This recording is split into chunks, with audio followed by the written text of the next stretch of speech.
Bismillahirrahmanirrahim. Assalamualaikum warahmatullahi wabarakatuh. Hamdan wa syukran lillah, salatan wa salaman ala sayyidil abrar Muhammadin sallallahu alaihi wasallam wa ala alihi wa ashabihi wasallam, amma ba'd. Hadirin wal hadirat, para pemirsa channel Dakwah Sulsel yang mudah-mudahan senantiasa dirahmati oleh Allah Subhanahu wa taala. Alhamdulillah, pada kesempatan ini kita kembali bersua, kita kembali bertemu untuk melanjutkan kajian kita di dalam acara kajian Thaqafah, yang insyaallah pada kesempatan ini yang akan kita bahas adalah pandangan kaum muslimin terhadap Thaqafah asing. Bagaimana seharusnya kita bersikap, bagaimana seharusnya kita memandang Thaqafah asing atau Thaqafah yang berada di luar daripada Thaqafah Islamiyah. Sebagaimana apa yang telah kita kaji pada pertemuan-pertemuan sebelumnya, bahwasanya Thaqafah Islamiyah ini hukumnya adalah fardu untuk dipelajari. Kalau kita membagi kemarin, ada yang sifatnya fardu ain, yaitu Thaqafah yang sifatnya maqasid, dan ada yang fardu kifayah, adalah Thaqafah yang sifatnya wasail. Maka hal inilah sebenarnya yang harus kita ajarkan pertama kali terhadap generasi-generasi kita. Nah, apabila hal ini telah menjadi asas, apabila hal ini telah menjadi dasar dalam pengajaran, dalam pemantapan atau pemberian Thaqafah terhadap kaum muslimin, maka selanjutnya bisa dibuka untuk mempelajari Thaqafah yang lain, dengan asumsi bahwasanya mempelajari Thaqafah yang lain itu sebagai pembanding, dengan asumsi bahwasanya kita menjadikan Thaqafah Islamiyah ini sebagai asas, sebagai dasar di dalam tata cara kita menilai, tata cara kita memberikan penilaian terhadap Thaqafah yang lain. Dan selanjutnya bisa dibuka untuk mempelajari Thaqafah yang lain.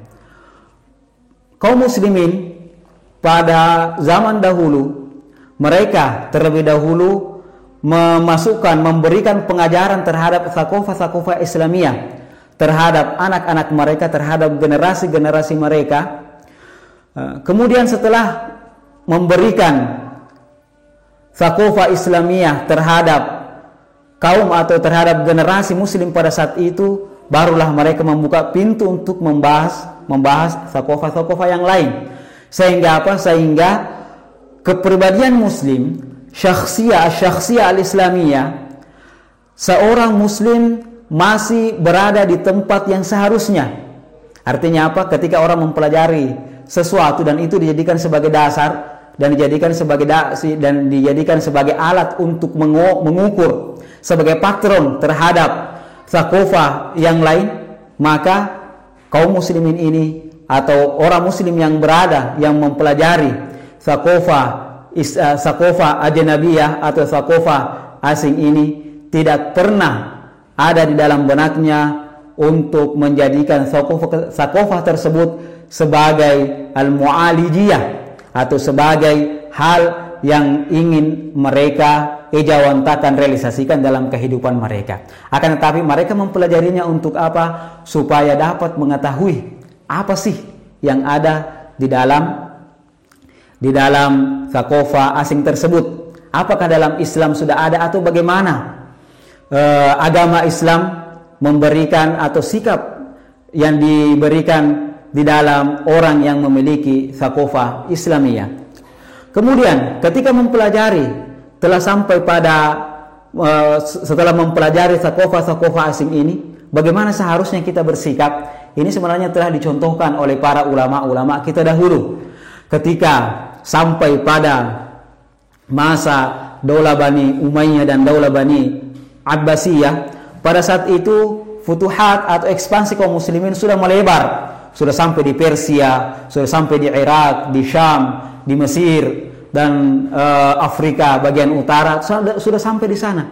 Dan kita ketahui bahwasanya tempat-tempat ini sebagiannya bukan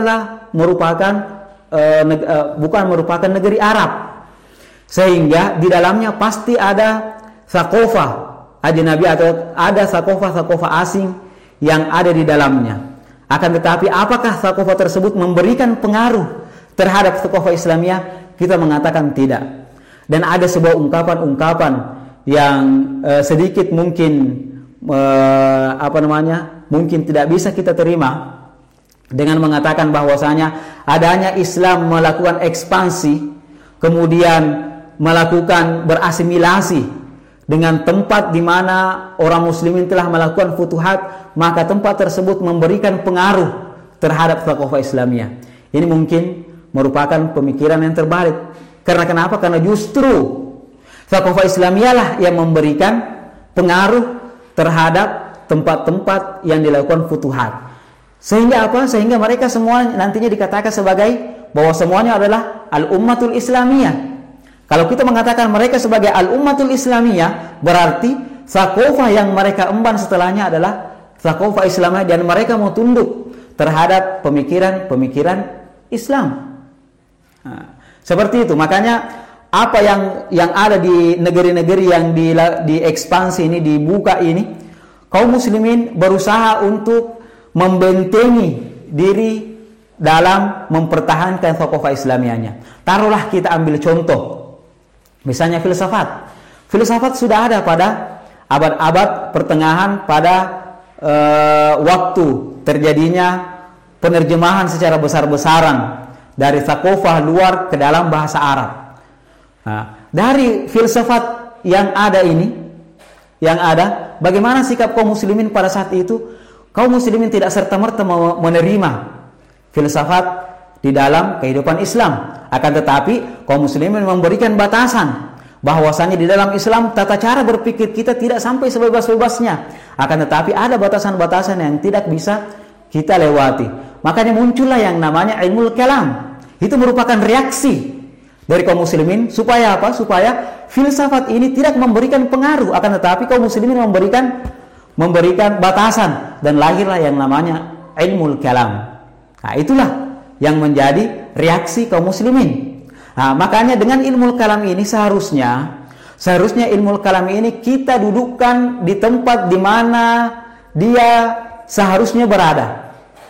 Nah, ilmu kalam ini adalah untuk memfilter semua filsafat-filsafat asing, apakah itu filsafat Yunani atau filsafat Kristen dan filsafat-filsafat yang lain, filsafat animisme yang dulu dianut oleh para orang-orang Persia dan lain sebagainya. Apakah filsafat ini bisa mempengaruhi cara berpikir kaum muslimin? Tidak. Akan tetapi kaum muslimin memiliki sebuah ilmu tersendiri untuk memfilter supaya pemikiran filosof daripada orang-orang luar ini tidak memberikan pengaruh terhadap kaum muslimin, ataukah memberikan pengaruh akan tetapi telah diberikan batasan-batasan sesuai dengan Islam. Nah, makanya mendudukkan ilmu kalam ini bukan untuk menyerang kaum muslimin yang lain, akan tetapi untuk mempertahankan akidah Islamiyah dari serangan filsafat yang lain. Nah, seperti itulah tata cara kaum muslimin menanggapi sakofah ataukah yang masuk dalam sakofah ajnabiyah, sakofah asing, sehingga tidak memberikan pengaruh terhadap sakofah Islam. Justru kitalah yang harus memberikan pengaruh terhadap sakofah yang lain. Sehingga apa? Sehingga mereka nantinya mau disebut sebagai al-ummah al-islamiyah. Sehingga ketika mereka berpikir dalam akidahnya adalah akidah Islamiyah, dalam syariatnya adalah syariat Islamiyah, dalam akhlaknya adalah akhlak yang penuh dengan nuansa yang Islami. Mungkin sampai di sini apa yang dapat kami sampaikan. Kurang dan lebihnya mohon dimaafkan. Hadanallahu wa iyyakum ajma'in. Akhirul kalam, wallahu musta'an wa lahi tiklan. Assalamualaikum warahmatullahi wabarakatuh.